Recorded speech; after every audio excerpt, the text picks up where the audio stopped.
Bismillahirrahmanirrahim. Rabbi shrah li sadri wa yassir li amri wa hlul 'uqdatam min lisani yafqahu qawli. Allahumma shalli wa sallim ala habibika Mustafa sayyidina Muhammadin wa ala alihi wa sahbihi asma'in nama ba'du.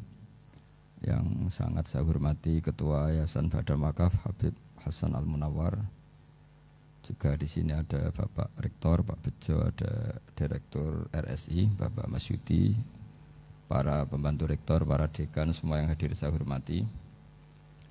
Ini karena acara kampus, acara rileks, saya akan menyampaikan kajian ilmiah secara rileks bahwa ini meringati tahun baru itu jelas salah ini. Ini bukan tahun baru ini, tahun terakhir.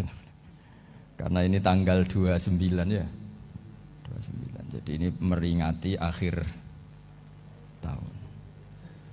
Tapi karena rektornya itu orang bejo, lalah itu nggak ada yang nyoal kesalahannya. Jadi ini orang pinter sama orang bejo itu hebat orang bejo. Saya ini orang pinter, maka tahu kalau ini itu akhir tahun, bukan awal tahun. Tapi saya ada orang bejo, pinter saya tidak terekspos, sehingga orang tetap saja bilang ini peringatan awal apa? Tahun. Jadi menang orang bejo gitu. Ini akhir tahun apa awal tahun? Hari ini akhir tahun. Berarti ini peringatan apa? Akhir tahun. Hanya orang bejo yang kesalahannya tidak dikoreksi. Jadi ini alhamdulillah. Jadi ya tapi ini kesalahan yang tidak maksiat. Insya Allah dimaafkan Allah Subhanahu Wa Taala ini karena kesalahan itu ada dua. Ada kesalahan yang maksiat, ada kesalahan yang tidak maksiat. Saya punya komitmen terhadap agama ini. Baik tadi yang dikatakan Pak Rektor, ada unsur ulama, ada unsur habaib, ada unsur pengusaha, ada unsur birokrat. Di antara kenangan-kenangan saya dari Syekhina guru kita bersama Kiai Haji Maimun Zubair, beliau itu sering dawuh, sering ngendikan. Dan itu saya sampaikan juga ketika 7 hari wafatnya Agus Robah, cucu Mbah Maimun, putra Agus Subah. Di antara yang beliau katakan itu adalah sok hak agama itu sing gawe pegawai negeri. Itu berkali-kali beliau ngendikan gitu. Ya saya agak bantah. Lah kalau santri bah, ya santri karuan mesti gawe agama, tapi sok ben sing gawe pegawai negeri. Setelah saya jadi kiai dan penelitian, saya itu berkali-kali didatangi dokter, tentara, juga polisi. Mereka sering bilang gini, Gus saya ini dokter negeri. Saya ke NTT, ke Papua, karena saya muslim, berkebutuhan Islam, maka dibikinkan musola, dibikinkan masjid. Kalau kiai tidak bisa, bikin sendiri urunan, mau narik siapa gitu. Mau narik tarikan di jalan yang mau nyumbang siapa. Tapi kalau kebutuhan negara, karena tugas negara, ya difasilitasi negara dan tidak dianggap misionaris karena negara. Begitu juga di beberapa negara yang non-muslim kayak di Argentina, di Venezuela itu ada masjid, ada kajian Islam ya karena duta besar dan itu aparat negara. Disinilah kearifan para ulama berkoalisi dengan umarok dengan makna yang positif bahwa agama ini harus ditopang umarok, sistem negara. Tentu di situ ada tentara, ada polisi, ada macam-macam. Kita sebagai kiai juga enggak berdaya di depan para bandar narkoba apa-apa kalau enggak ada BNN. Kita mau apa dengan korupsi kalau enggak ada KPK. Sehingga kearifan para guru-guru kita, mulai Mbah Maimun, bapak saya sendiri, NU, Muhammadiyah, semua ormas-ormas Islam itu pasti maulah kerjasama. Karena kita siapa ya? Kalau enggak kerjasama. Dan di antara pesan Rasulullah SAW adalah yaduwahi ma'al jamaah. Jadi apa ya, kebersamaan itu sudah berkah. Fa inna yadallahi ma'al jamaah. Jadi berkah. Lalu kenapa saya kalau ngaji bawa kitab? Ini agak sebetulnya itu lazim. Lazim itu suatu yang harus. Tapi karena kelamaan mubalek itu tidak pakai kitab. Seakan-akan bawa kitab itu yang aneh. Sebenarnya aneh mereka. Karena begini logika simpelnya ya.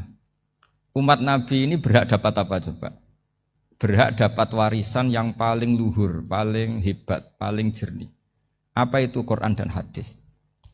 Pertanyaannya, siapa yang paling punya hak otoritatif untuk menerangkan Quran hadis? Ulama. Ulama yang mana? Ya yang kapabel, yang sudah diakui dunia kayak Imam Ghazali, Imam Bukhari, Imam Syafi'i. Artinya kalau kita tidak pakai materi itu ulama mendapat pikiran kita, bukan mendapat pikiran mereka. Saya ulang lagi, kalau kita tidak pakai materi yang otentik, yang orisinil, umat ini mendapat pikiran kita, bukan pikiran mereka. Maka saya berusaha supaya teman-teman atau semua umat Islam dapat pikiran-pikirannya Imam Ghazali, pikiran-pikiran Imam Bukhari, pikiran-pikiran Abdul Qasim Al-Junaidi, kejernian-kejernian Abu Yazid Al-Bustami.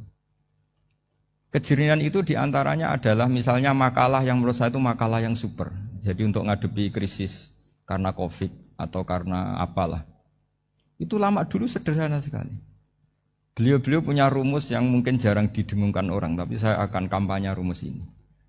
Al-istighna, hakikatul istighna itu adalah al-istighna anis syai' labihi. Jadi pemenuhan kebutuhan yang sebenarnya adalah kita berusaha menghindari sebanyak mungkin kebutuhan yang sekunder, yang enggak penting. Bukan memenuhi semua yang kita inginkan. Jadi misalnya begini ya, kalau kita lapar, itu keinginan kita itu makan enak apa asal makan? Tentu jawabannya asal makan yang sehat. Tapi kalau nuruti nafsu kita, makannya yang enak, teman makan ya enak. Terus di warung yang favorit. Ini kan satu kebodohan. Kenapa untuk makan saja butuh definisi sekian banyak? Yang kita harus kecewa, warung favoritnya bisa sudah tutup. Atau kita ke sana harus macet. Ribet. Yang benar-benar arif dan bijaksana itu adalah al-istighna anisya. Sesuatu yang tidak mendesak itu jangan jadikan kebutuhan. Sehingga kalau kita puasa misalnya, semua makanan itu enak karena kita sangat lapar. Sehingga Abdul Qasim Al-Junaidi ketika ditanya, ma'idamu to'am, lauk makanan itu apa? Jawabannya lucu, alju, lapar. Kalau kamu lapar ya semuanya enak. Ini sudah mulai hilang. Kita bilang makan enak itu ya sate, ya gulai, ya pizza yang kita senang. Akhirnya apa? Untuk nikmati nikmatnya Allah itu kita jadi ribet. Apalagi yang orang-orang fasik harus ditemani perempuan yang tidak halal misalnya, atau harus ada ajudan, ribet. Nah pertanyaannya, orang yang ribet sama yang enggak ribet itu pinter mana? Pinter yang enggak ribet. Nah ini kearifan-kearifan yang mulai hilang. Lalu siapa yang bisa mewarisi itu? Ya ulama. Jadi ulama itu cara berpikir sebenarnya simple. Makanya mereka sering kalau tahajud itu, di antara makalah Sayyidina Ali paling terkenal dan yang menjadikan beliau punya derajat yang luar biasa itu adalah kafani izzan an takuna li robban wa kafani fakhron an akuna laka abdan. Ya Allah, saya ini sudah begitu mulia, begitu terhormat dan sangat-sangat terhormat karena yang menjadi Tuhan itu Engkau. Jadi rumus pertama itu karena menjadi Tuhan itu Engkau. Hanya Tuhan yang abadi, Tuhan yang pertama, hanya Tuhan yang al-awwal. Coba ya Allah, kalau saya ini punya Tuhan Fir'aun, punya Tuhan mati jadi tontonan lagi, itu kerennya di mana coba?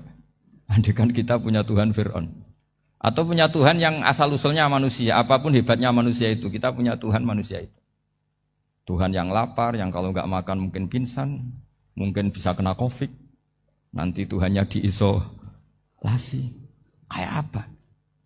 Makanya ketika Tuhan Allah menyindir ketuhanan selain Allah itu, Allah hanya menyindir dengan kalimat sederhana, kana yakulani to'am, yang kamu tuhankan itu masih makan.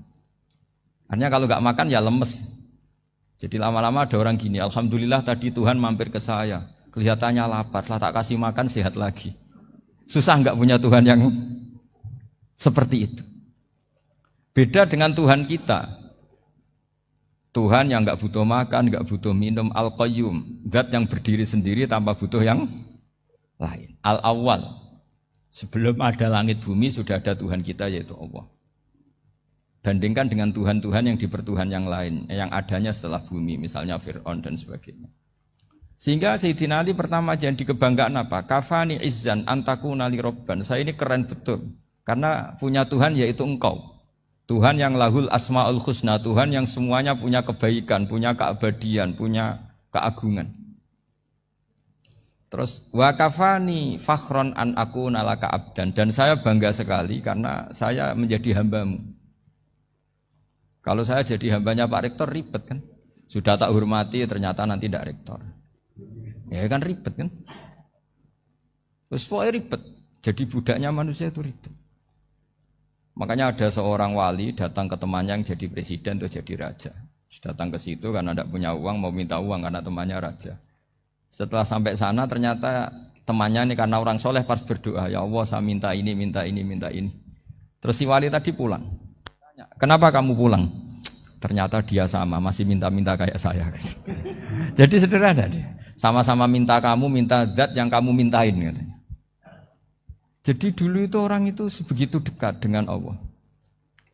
Sehingga si raja ini terus ketemu wali tadi tanya, kenapa kamu menyepelekan saya padahal sekarang saya raja. Terus ditanya sama wali tadi, karena temannya, kalau kamu di padang pasir tidak bisa minum dan harus minum 1 gelas, dengan ongkos kamu harus mengasihkan semua kerajaan kamu demi minuman itu. Pilih mana, minuman apa tetap jadi raja? Ya saya milih bisa minum. Saya tidak raja tetap hidup, tapi kalau nggak minum mati. Bagaimana Anda bangga dengan satu kerajaan sing la yusawi kak samain, yang tidak sama dengan segelas air. Jadi artinya terus mereka melihat jadi raja itu ya biasa, jadi presiden biasa, jadi rektor biasa. Karena mereka biasa berlogika hakikatul izzah itu ya at-taqarrub ila Allah, yang benar-benar terhormat itu ya dekat dengan Allah.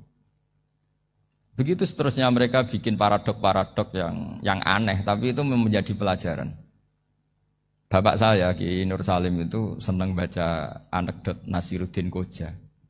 Itu kalau bikin orang-orang aneh, itu dia datang ke satu pesta, pakai baju lusuh, pakai sarung lusuh atau celana lusuh, sama Sohibul Bait yang punya acara dibiarin. Setelah dibiarin dia pulang pakai jas, pakai dasi, pokoknya keren. Dihormatin, pakai alpat, pokoknya dihormatin, silakan. Pas dia disuruh minum, minumannya itu disokkan saja ke sakunya. Jas, kamu harus minum yang banyak, karena kamu yang dihormati, bukan saya. Terus makanannya semuanya diletakkan di saku, ada yang apa, ayo kamu makan yang banyak. Alpatnya juga gitu, dikasih sate, apa, ayo kamu makan yang banyak. Mereka tidak melihat saya, melihat kamu. Akhirnya orang satu pesta itu istighfar semua, berarti kita ini salah. Terus dia pidato, kenapa kamu uang gitu? Tadi saya datang, orangnya sama. Gara-gara beda pakaian, penghormatannya beda. Berarti yang berhak dapat makanan ini jasa ya, bukan saya. Betapa naifnya kita sebagai orang. Ternyata kita masih hormat sesuatu yang seperti itu, yang atribut lah. Jadi orang-orang sufi itu orang yang bisa menertawakan dunia. Akhirnya ya, pertama dia dianggap orang gila, masa jas dikasih makan, dikasih minum. Tapi secara fikih dia benar, haram dia makan. Karena pas dia datang dibiarin, setelah pakai jas dikasih makan. Berarti hakikat yang dapat rezeki siapa? Jasnya apa orangnya? Jasnya apa orangnya? Jasnya. Jadi itu orang-orang sufi, kearifan orang-orang dulu itu bisa ngelola hal-hal yang keseharian menjadi luar biasa. Ada seorang wali melihat istrinya makan 1 piring, anaknya makan 1 piring. Ditanya, kalian kenyang? Wah, kenyang sekali. Melihat anaknya minum kopi 1 cingkir senang, kalian senang-senang sekali. Wah, kalau senang dengan hal-hal yang murah bisa, ngapain harus senang dengan hal-hal yang mewah? Bodoh sekali saya. Sehingga terus mereka bisa qanaah. Qanaah itu ya hidup itu simpel, sederhana. Jadi tentu saya tidak akan ngomong yang muluk-muluk, selain itu tidak bidang saya juga apa ya. Kita ini butuh obat di kondisi Covid seperti ini, butuh kesederhanaan, butuh apa ya? Istighna tadi, kita harus istighna billah an ghairillah. Jadi sudah cukup bahwa Allah ini segalanya. Sehingga tadi saya dengarin himnenya Unisula, yang paling saya kagum adalah dimulai dengan kalimat-kalimat thayyibah. Di antara tugas suci Nabi Ibrahim dan semua nabi adalah wa ja'alaha kalimatam baqiyatan fi aqibi. Nabi Ibrahim itu nabi yang diberi gelar Allah. Dia adalah nabi yang menjadikan kalimat tauhid itu kalimat yang abadi. Fi akibih, di anak turunnya, di semua generasinya, baik anak turun karena gen maupun karena pembinaan, karena pendidikan. Ini penting sekali saya utarakan karena apa? Satu kehidupan itu sebenarnya digerakkan oleh kata-kata, oleh moto kalau orang bahasa modern. Sehingga banyak ulama mengatakan al-ibarat kutun li'ailatil mustami'in. Bahwa redaksi atau moto atau pegangan hidup itu penggerak kehidupan. Sehingga sebetulnya manusia itu digerakkan oleh kalimah-kalimah itu, oleh moto-moto itu, oleh prinsip-prinsip hidup itu. Misalnya orang Palestina itu tiap hari ke pasar gitu. Mereka ke laut itu. Ditanya kenapa tidak takut tembak Israel? Jawabannya lucu. Kena tembak ya mati, enggak makan ya mati. Enggak kerja ya mati. Ya sudah sama-sama mati ya mendingan aktivitas normal. Tapi saya tidak menyarankan itu untuk melawan Covid. Ini cerita saja nanti. Kamu jangan provokator itu. Karena ini wilayah sensitif. Jadi banyak orang yang poligami. Kalau ditanya alasannya gitu. Istri satu ya cerewet, dua ya cerewet, mendingan 4. Ya banyak ya gitu. Tapi ada yang kebalikan. Istri satu cerewet saja hampir jantungan. Apalagi 4. Tinggal matinya kan gitu. Itu semua yang menggerakkan itu kalimat. Kalimat itu satu pegangan. Banyak orang loh yang nggak ingin jadi rektor tuh banyak loh Pak Bejo. Jangan kira semua dosen ingin jadi rektor. Melihat rektor sibuk rapat, mempertahankan reputasi Unisula, terus sering pegang kepala. Ngapain repot-repot? Jadi tukang sapu aja dapat gaji, ngopi, rokokan, selesai.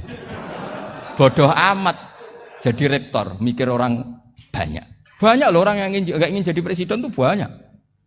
Karena ngopi nyaman, gak ada yang ganggu.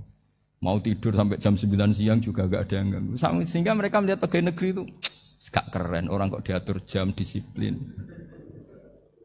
Itu memang cara Allah membagi rahmat. Mau kamu apakan coba? Cara syukurnya dia seperti itu. Bapak saya dulu tuh sering ngajarin saya, diajak jalan-jalan pagi-pagi. Melihat orang ngopi, makan uduk itu bapak seneng. Kok enak jadi wong awam. Ngene esuk-esuk nyemak bocah kesel kabeh kono enak ngopi rokokan. Bapak kadang iri sama orang awam itu iri. Sudah gitu berharap masuk surga kan enak sudah gitu. Tahu-tahu mati, tidak tahu ke surga apa ke neraka ya tidak tahu. Jadi nah, orang dulu itu orang yang bisa mensederhanakan dunia. Sehingga ya sudah cara bahagia. Makanya saya alhamdulillah saya ini kerjasama sama UII sama beberapa kampus. Memang amdan itu sengaja. Kampus itu ya punya sistem yang nggak bisa mewakili sistem kiai. Kiai juga punya sistem yang nggak terwakili oleh kampus juga sebaliknya saling melengkapi. Saya sering ketemu rektor UII, rektor kampus-kampus Islam. Mereka cerita, Gus pendidikan pondok harusnya dimodernkan gini-gini. Saya bilang, kalau pondok modern kayak kampus itu nanti saya ketemu Allah tidak bisa jawab. Kenapa Gus? Saya beri contoh gini. Kalau misalnya perempuan perawan lah atau apa saja, pokoknya perempuan mau tanya tentang menstruasi atau haid. Kalau semuanya sistem kampus, dia harus kuliah dulu, registrasi dulu, kuliah dulu, bayar dulu, dan dapat jawabannya nunggu mata kuliah pas itu. Bandingkan kalau sistem pondok, saya tuh sering ke pasar sama anak saya dicegat sama ibu-ibu. Gus, anak saya ngalami gini-gini, keluar darah terus menerus, nggak 6 hari tapi 1 bulan penuh. Itu hukumnya apa Gus ya? Nanti saya mau sowan ke jenengan. Nggak usah sowan di sini aja. Ya sudah, sebelum mengeluarkan darah yang rutin seperti itu biasanya haidnya berapa hari? 6 hari ya sudah ikut yang 6 hari, yang lainnya istighatsah. Ngoten tok Gus, ya udah ya. Begitu terus di masalah udhiyah. Ya coba kalau semuanya pakai sistem kampus, daftar dulu, bayar dulu. Jadi ini nggak ada jawabannya, nunggu mata kuliah itu baru dapat jawaban. Itu biasa nggak sholat bertahun-tahun karena belum ada jawaban tentang itu. Nah itu kalau misalnya orang mati, tahunya cara memulasara jenazah itu nunggu kuliah dulu, pas mata pelajaran itu dulu, baru menangani orang mati. Berarti orang mati itu tergeledak semua. Tapi kalau kiai kan enggak. Kesini orang mati terbakar, kalau dimandiin malah badannya copot-copot, itu gimana hukumnya? Ini ada orang mati Gus Kendat, ini disolati apa enggak? Ada orang mati oplosan ya kan? Itu disolati enggak? So sering ditanya gitu. Enggak usah registrasi Pak Rektor. Enggak usah registrasi, enggak usah daftar, enggak usah seminar. Makanya kalau orang kampus wani kiai itu ya kualat tenan gitu, karena ini yang on time ya. Tapi pondok seperti saya ya ikrar seikrar-ikrarnya. Pentingnya kampus karena melatih efisiensi waktu, disiplin, tata kelola manajemen sehingga kita ya hormat. Tapi tadi Kita harus saling melengkapi sehingga saya tunjukkan ke publik bahwa saya hormat sekali sama polisi, sama tentara. Coba kita bisa apa ngadepi bandar narkoba kalau enggak polisi? Bisa apa coba menjaga NKRI kalau enggak tentara? Begitu juga ya sudahlah kita memang fa inna yadallahi ma'al jamaah. Kita berkah itu kalau bersama-sama. Enggak bisa kita sendiri. Nah lalu orang kayak saya itu ya beberapa kali sebetulnya saya itu ditawanin jadi dokter honoris causa apa. Kekhawatiran saya satu Pak Bejo. Takut pas enggak punya uang. Itu dokter kok di duit kan gak pantas gitu. Jadi repot gitu daripada beban lah sudahlah nggak usah dokter. Jadi kalau nggak punya uang ya pantas, terus kalau ngebis ya pantas. Suatu saat kalau mati nggak ada yang hadir ya pantas, nggak dokter gitu. Kalau sudah dokter kok masuk neraka, dokter kok masuk neraka kayaknya apalagi rektor kampus Islam kok masuk neraka itu kan kok kayak nggak pas itu. Misalnya rektor Unisiola ditanya mungkar nakir, nggak bisa kan kayak gimana gitu. Makanya harus sering ngaji saya supaya nggak malu di depan mungkar nakir. Masa rektor ditanya mungkar nakir nggak bisa. Harus berani bentak. Ini saya rektor loh Pak mungkar nakir. Masa kalau wali-wali dulu berani. Masyhur di cerita wali-wali ditanya marobuka menabuka. Saya ini guru tauhid. Kok kamu tanya marobuka menabuka yang ngotok? Kamu udah pernah ngaji, enak aja tanya. Jadi wali-wali itu ya rileks ngadepi mungkin. Saya yakin rileks wali di Bang Pak Rektor. Saya yakin itu. Karena wali itu lebih dekat Allah. Sehingga orang dulu itu saya ulang lagi ya. Ada satu kearifan namanya hidup itu apa? Hidup itu adalah cari sebanyak mungkin supaya hidup itu tidak tergantung pada banyak hal. Sehingga misalnya cara berpikir orang-orang modern itu sebenarnya banyak orang-orang ilmuwan yang nggak ngagumi Amerika. Bukan karena angkuh ndak. Untuk mempertahankan kebesaran negara sebesar itu, kebutuhan listriknya besar, kebutuhan tentaranya besar, kebutuhan apa. Sementara negara kayak Venezuela atau Swiss kebutuhannya ada banyak. Pertanyaannya, yang tergantung dengan banyak hal sama yang tidak tergantung banyak hal, itu pinter mana? Kalau dibalik pertanyaannya gitu, negara-negara maju itu tidak keren kalau dibalik pertanyaannya. Orang yang untuk mempertahankan eksistensinya banyak, butuh banyak hal, dengan yang tidak butuh banyak hal, itu pinter mana? Orang yang bahagianya nunggu jadi dokter, nunggu jadi kiai besar, kiai viral, dengan orang yang bahagia cukup dengan ngopi, itu pinter mana? Tapi kalau dibalik pertanyaannya, orang yang tahunya nikmat hanya kopi, dengan nikmat yang banyak, pinter mana? Makanya Mbah Mun itu kalau guyon itu lucu. Aku iku sakake ambek wong desa sing mlebu swarga. Saya dulu eskal mlebu swarga kok disakeni.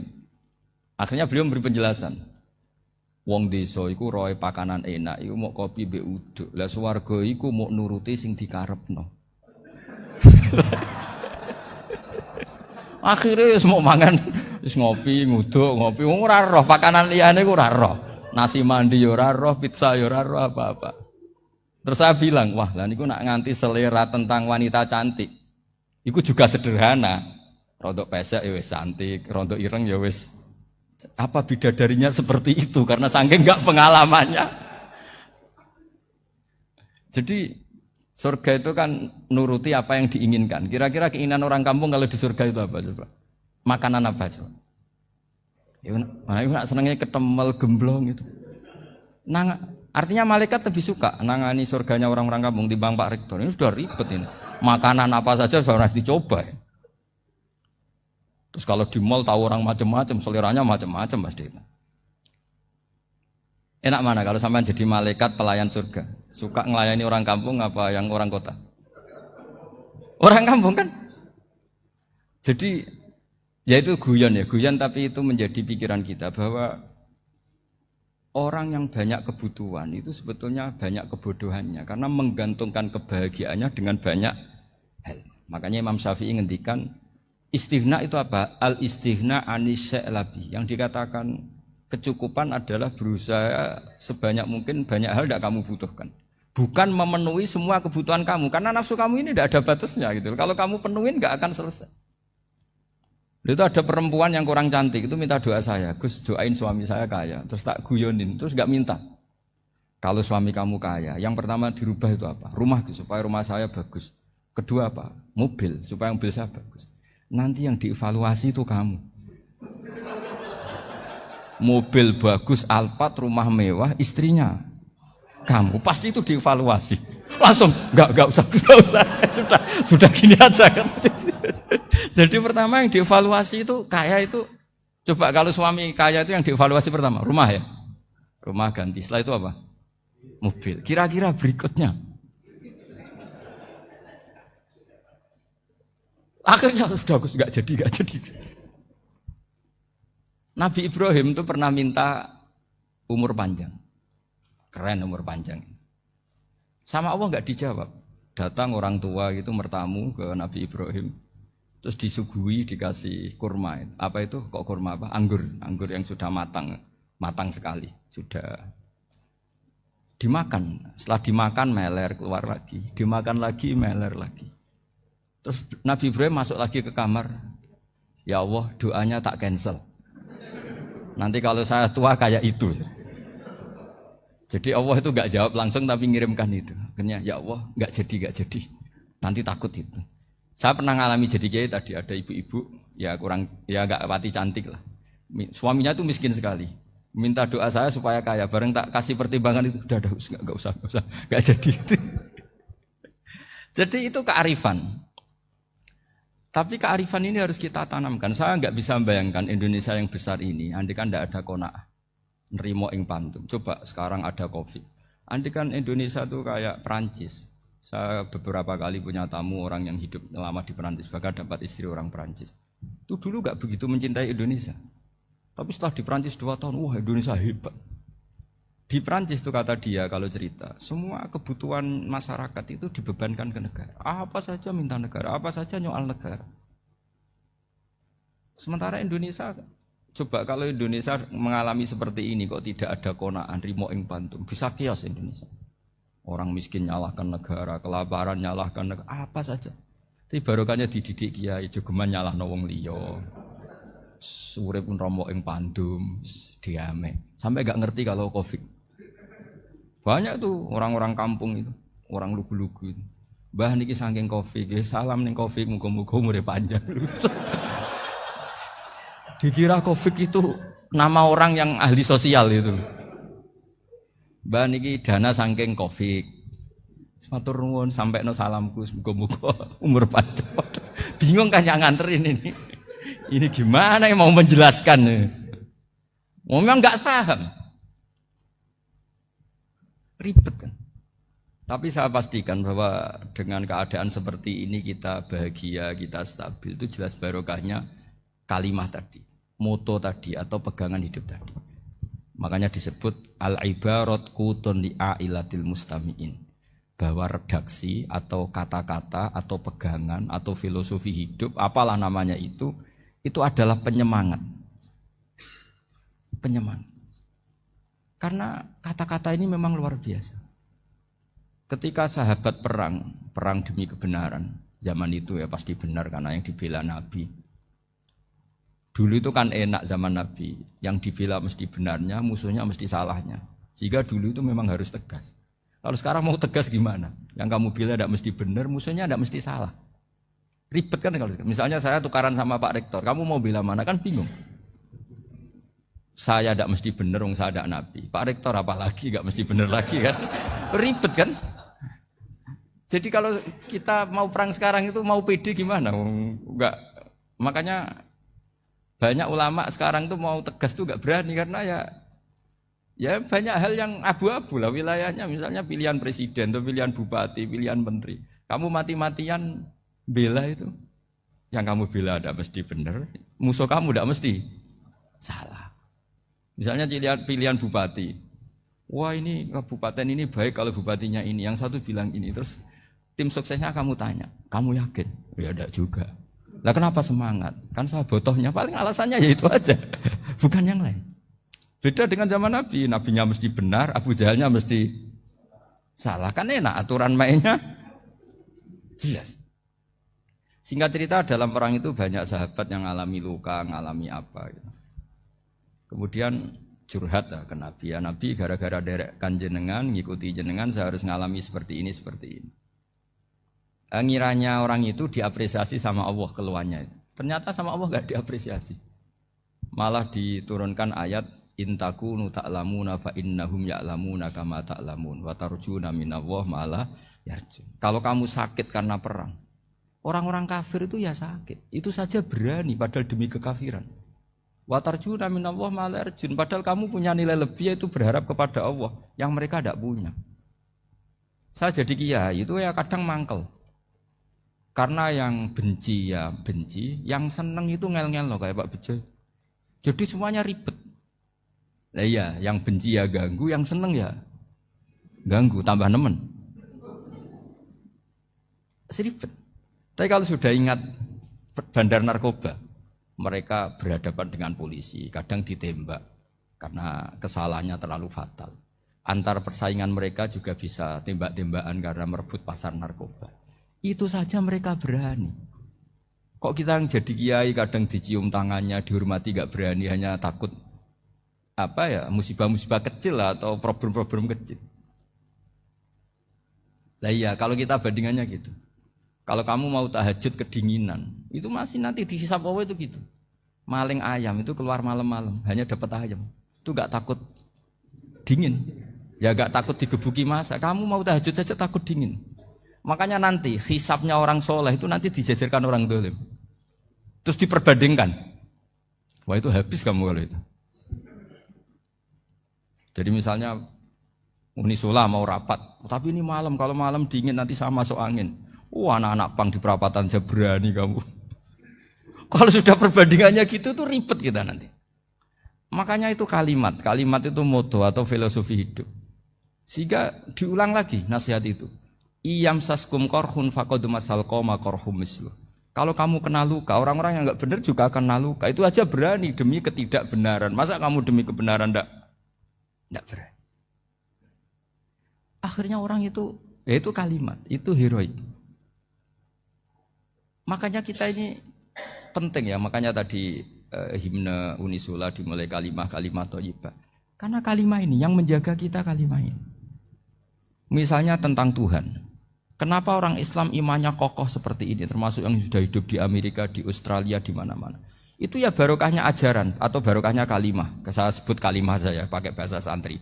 Karena la ilaha illallah itu dalam tradisi santri disebut kalimatu haqqin alaiha nahya wa alaiha namut wa alaiha nub'ats. Ada yang riwayat wa biha nub'ats insyaallah taala minal aminin. Kenapa mereka di mana-mana meskipun sekolah di Amerika, di Australia, bahkan di Uni Soviet tetap mukmin? Itu barokahnya ajaran yang benar. Allah itu siapa? Tuhan. Tuhan itu sifat dasarnya apa? Awal. Dia harus wujud awal sebelum makhluk yang lain. Sehingga ketika ada negara yang maju, yang tertib, manajemennya tertib, masyarakatnya makmur, tapi punya Tuhan yang tidak seperti itu, tidak awal, itu sudah gak nyaman. Karena ndaklah keren Tuhan saya, karena Tuhan saya itu al-awwal, zat yang pertama. Tuhan saya keren lah, zat yang gak mati. Tuhan yang gak mati, yang gak pernah mengalami kematian. Sehingga tontonan atau yang dilihat kenikmatan-kenikmatan yang lain ini tidak mengubah dia pendirian tentang Tuhan. Karena mantapnya satu kalimat tadi bahwa Tuhan itu ya harus satu, harus awal, harus tidak mati, tidak rusak, tidak mengalami apa-apa yang membahayakan. Sehingga ketika ditawarin Tuhan yang lain meskipun menjanjikan secara finansial atau kemakmuran, mereka gak tertarik. Itu coba, itu barokahnya makmur apa barokahnya ajaran? Barokahnya ajaran, sering negara Islam itu kalah makmur dengan mereka, tapi barokahnya ajaran ini tetap apa? Tetap Islam. Makanya Nabi Ibrahim, Nabi yang sukses bikin waja'alaha kalimatam baqiyatan fi aqibi. Sehingga kita ini bekti sama orang tua misalnya, itu ya karena ajaran. Suwargamu itu karek wong tuamu, nak wong tuamu ridho, Allah ridho, nak ora ridho, Allah ora ridho. Ridho wa fi ridhol walidain wa sakhatu wa sukhtu wa fi sakhatil. Sehingga ketika ada orang tua yang agak brengsek gitu, anak-anak tetap hormat. Punya orang tua yang miskin, yang sudah miskin, tukang tombok nomor, banyak kan di kampung gitu. Ya tetap hormat. Coba kalau dari awal kita ngajari orang tua kamu hormati ya, kalau baik, kalau enggak usah. Bisa geger Indonesia. Tapi barokahnya ajaran-ajaran itu Indonesia tertib karena ada ajaran. Nah ini di sini pesantren dan Unisula semua harus berkontribusi membuat ajaran yang benar itu adalah ciri utama Islam. Sehingga Islam ini dimulai dengan ajaran kalimatu haqqin alaiha nahya wa alaiha namut. Sehingga kita tenang seperti ini. Saya ini termasuk kiai yang tenang. Meskipun kata orang banyak saya ini kiai besar, tapi termasuk kiai yang paling tenang. Termasuk yang paling tenang. Karena saya ini pakai mazhab orang-orang hebat. Saya berkali-kali cerita, orang kayak Imam Syafi'i itu orang yang luar biasa. Saya berkali-kali cerita, orang yang tadi nyium tangan kamu ya Imam Syafi'i, di belakang tuh ngerasani kamu, menghujat kamu. Jawabannya enak saja. Berarti saya alhamdulillah orang yang wibawa. Buktinya di depan saya enggak berani. Jadi enteng saja. Diceritain sebagian kampung, sebagian separuh dari warga kamu itu enggak suka kamu. Ya bagus lah enggak suka saya, enggak akan utang duit saya. Di mana-mana orang utang itu karena teman dekat. Kalau enggak senang pasti minimal enggak utang, enggak pinjam mobil, enggak pinjam apa. Berkah mana yang senang sama yang gede? Jadi dianggap enteng saja. Semua yang dialamin dianggap enteng saja. Misalnya punya istri pemarah, ya baguslah marahin suami. Kalau marahin tonggo malah ribet. Jadi kamu harus terima kasih kalau dimarahin istri. Baguslah marahin saya mah, kalau marahin tonggo ribet. Jadi enteng saja. Tapi kita sekarang itu karena nafsu ya, sehingga menghadapi hidup ini ribet. Ulama dulu kalau mau mati itu senangnya bukan main.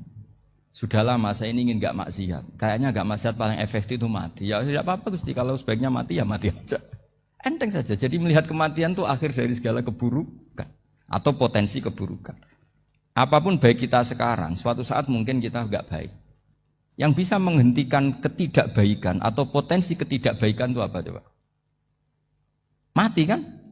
Berarti mati itu mengerikan apa menyenangkan? Mesti kamu tidak berani menjawab. Meskipun secara ilmu kamu berani, tapi secara rasa agak berani kan?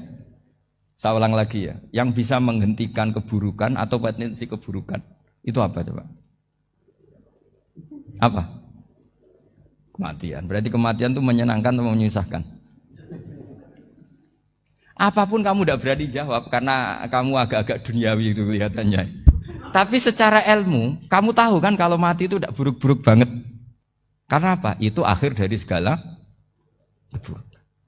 Sehingga Nabi ngajarkan kalimat itu begitu luar biasa. Allahumma ahyini maka natil hayatu khairan li wa tawaffani maka natil wafatu khairan li. Nabi melihat dunia itu begitu indah. Ya Allah, kalau saya ini hidup, anggap saja hidup ini ziyadatan li fi kulli khairin, menjadi modal saya menambah segala kebaikan. Jika suatu saat saya mati, anggap mawon rohatan li min kulli syarrin, itu akhir dari segala keburukan saya. Sehingga mati hidup ya baik karena di situ kita bisa berkontribusi beramal soleh. Mati juga baik karena mengakhiri segala keburukan. Nabi nate ngendikan lagi, ajaban li amril mu'mini inna amrahu kullahu khair. Orang mukmin itu mengagumkan, semuanya baik. In asobathu na'ma syakara fakana khairan lah. Kalau baru dapat nikmat dia syukur, maka itu baik. Wa in asobatu dorro sobaro, kalau dapat masalah mereka sabar, itu juga baik. Sehingga orang mukmin dua sisinya pasti baik. Itu juga kalimat, maksudnya moto atau pegangan hidup. Nah berikut ini saya beri contoh, ini kenangan saya, ini contoh terakhir. Masalah jadi orang terkenal maupun tidak. Di sini dicontohkan Imam Ghazali di halaman 367 di kitab saya 367. Juznya 3 di kitab Ihya Ulumuddin. Di sini beliau cerita betapa untuk menjaga ikhlas sebaiknya orang itu tidak terkenal, tidak syuhrah, tidak terkenal. Oke, itu kita sepakat ya, karena kalau terkenal mungkin orang dipaksa publik dengan tanda kutip untuk selalu berbuat baik, tapi karena jaim lah, jaga image atau apa. Tapi ketika dibalik pertanyaannya, kamu rela yang terkenal itu orang enggak benar, sementara yang orang benar itu enggak terkenal. Lalu masyarakat taunya yang tidak benar. Kalau pertanyaannya dibalik gitu, orang baik wajib terkenal enggak? Kalau pertanyaannya dibalik seperti itu. Dokter yang benar tidak terkenal, yang malpraktek terkenal. Kamu ingin kondisi seperti itu? Enggak ingin kan? Kampus yang bagus enggak terkenal, kampus yang bagus enggak terkenal, yang enggak bagus. Nah, Artinya apa? Gara-gara olah kata, olah pikiran, ini logika jadi rubah. Lagi-lagi apa? Jawaban itu ada di kata-kata sebetulnya. Makanya bab-bab seperti ini tidak usahlah kita berdebat, berpolemik. Sebaiknya orang itu humul, menutup diri. Apa sebaiknya orang terkenal, itu nggak perlu seperti itu. Sudah terserah Tuhan saja. Makanya saya mulai dulu ngaji sampai sekarang itu ya tidak punya punya ikon tertentu atau punya website tertentu, enggak. Sudah terserah pangeran. Sudah. Saya juga tidak sok suci materialistik atau enggak, ya enggak mikir saya. Bukan apa-apa ya, karena saya ini kiai, jadi biasa urusannya sama Allah, tidak sama makhluk. Jadi pusing kalau sama sarah-sarahnya makhluk itu pusing. Meskipun rektor kalau nasihati saya pasti tidak saya terima, itu tetap makhluk, itu sudah ada ngefek kalau saya itu sudah ada itu. Bukan karena saya sombong, ya memang makhluk betul gitu, bukan. Cuma nasibnya bejo aja, tapi makhluk tetap makhluk. Saya beri contoh ya. Ini makalah yang ditulis Imam Ghazali. Ya, i'lam aslahaka Allah anna aslal jah wa intisarus sayyid atau sayyidi wal istihar. Wa huwa mazmum itu. Balil mahmudu al khumulu illa man syaharahu wa ta'ala linasri dini min ghairi takallufi talabi syuhrati minhu. Jadi kalau kamu ingin ibadah kamu selamat, ya kamu jangan terkenal. Tapi resikonya adalah kalau kebaikan itu tidak terkenal, maka agak dikenali. Kalau agak dikenali berarti masyarakat hanya punya percontohan yang tidak baik, karena yang baik tidak terkenal. Jadi itulah ulama-ulama dulu. Jadi apa-apa itu dibanding-bandingkan. Kemudian nanti kelihatan, jawabannya itu kelihatan.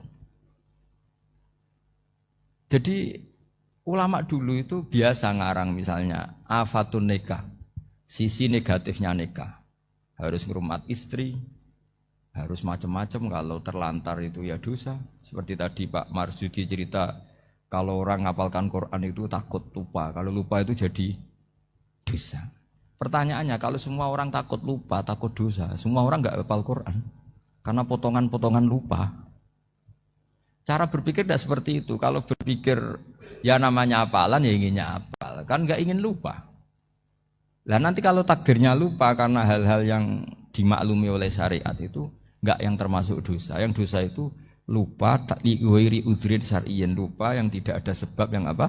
Syar'i. Tapi lupa bawaan EQ-nya tidak bagus, lupa bawaan sering dibentak. Oh, itu enggak masalah karena bawaannya orang tertekan itu ya lupa. Coba kamu hafal Quran, terus punya kredit jatuh tempo, pas hari itu aku yakin enggak cerdas sudah.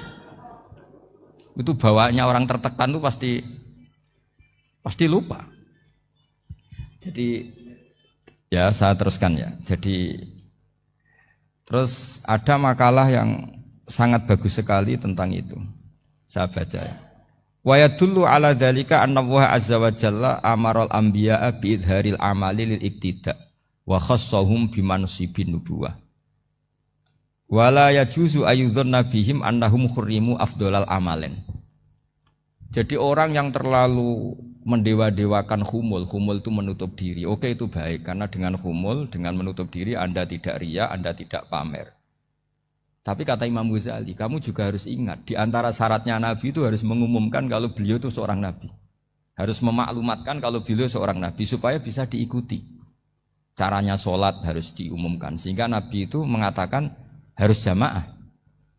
Karena dengan cara jamaah itu bisa shollu kama ra'aitumuni usolli. Coba kalau Nabi sholatnya enggak diperlihatkan, kamu harus sholat yang benar. Caranya gimana ya Rasulullah? Itu rahasia. Bingung enggak kira-kira? Bingung enggak? Ya misalnya amal rahasia selalu lebih baik. Terus ada pertanyaan, Nabi ngendikan kamu sholat yang benar, caranya gimana Nabi? Ya itu rahasia. Terus gimana coba? Tapi Nabi ngendikan apa? Shollu kama ra'aitumuni usolli. Ya sudah, kamu sholat, niru saya sholat. Berarti Nabi sholatnya diperlihatkan apa disembunyikan? Diperlihatkan. Jadi begitu juga saya berkali-kali bilang, orang tahu kalau itu bidan ya berdasar tulisan itu bidan. Tahu kalau itu dokter gigi ya itu dokter gigi.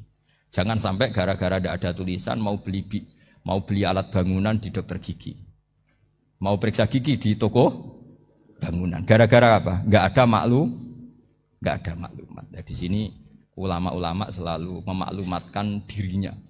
Termasuk Imam Ghazali ketika ngarang kitab dinamai Ihya Ulumuddin, bahwa kitab ini bisa menghidupkan ilmu-ilmu agama yang mulai hilang. Begitu seterusnya.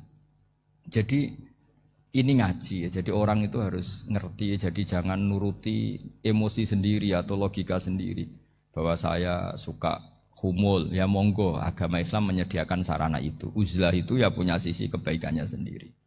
Tapi syuhrah terkenal asal tidak nuruti nafsu juga punya sisi kebaikannya sendiri. Setidaknya umat ini punya satu master kebaikan yang mudah diakses.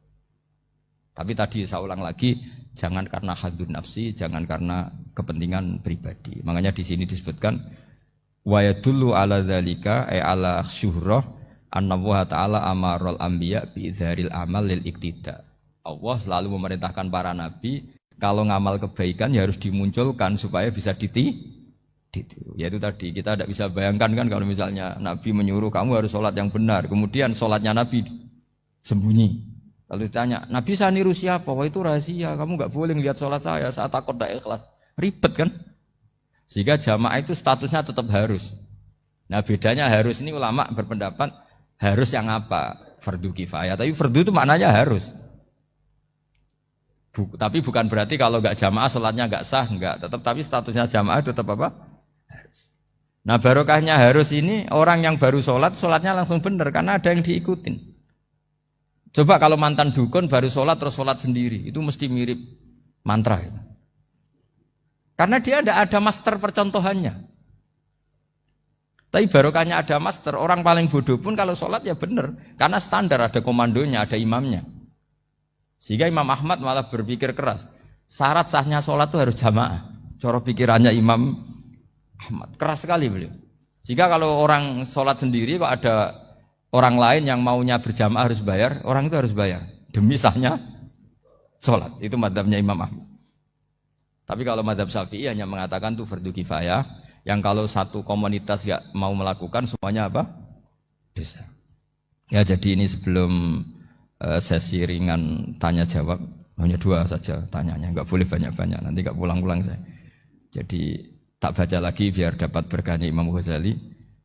Wa qala qaumun asirru afdalu minal alaniyati. Terus kata sebagian ulama al alaniyah itu afdal minas sirri. Terus diperbandingkan baik yang mana amal dipertontonkan sama ndak. Terus kata Imam Ghazali, kalau orang itu bisa jaga tidak riya, maka sebaiknya dipertontonkan karena kebaikan harus yang muncul, bukan yang tidak baik yang muncul. Makanya ketika Unisula memaklumatkan diri sebagai ingin jadi generasi khaira ummah, itu kalau diterjemah itu kan, wow, khaira ummah, umat terbaik. Itu kan kayak agak angkuh. Tapi nggak apa-apa, itu nggak apa-apa. Masa kita kampanye Unisula siap degradasi moral, kan ya lucu kan? Masa jualan gitu kan ya lucu. Ya sudah, kita memang ingin mengkhidmati ummah, berbakti dengan umat, membantu supaya jadi generasi khairon apa? Ummah. Tidak apa-apa, dimaklumatkan supaya dengan itu umat punya sarana. Oh kalau ingin jadi khairon ummah, kuliah di sini. Jangan lalu enggak gitu. Ya sama, kita dokter, maklumatkan saja, dokter gigi, dokter kandungan, dokter bedah. Sehingga orang kalau mau bedah ya jangan ke dokter kandungan. Jadi barokahnya maklumat ya. Jadi saya mohon sekali ini, saya sendiri sebetulnya orang yang enggak siap terkenal sebetulnya, tapi ya sudah terserah Allah saja. Kalau itu cara Allah menyebar kebaikan, ya monggo. Pokoknya kita tawakal saja sama Allah Subhanahu wa Ta'ala. Ya, saya kira demikian. Assalamualaikum warahmatullahi wabarakatuh.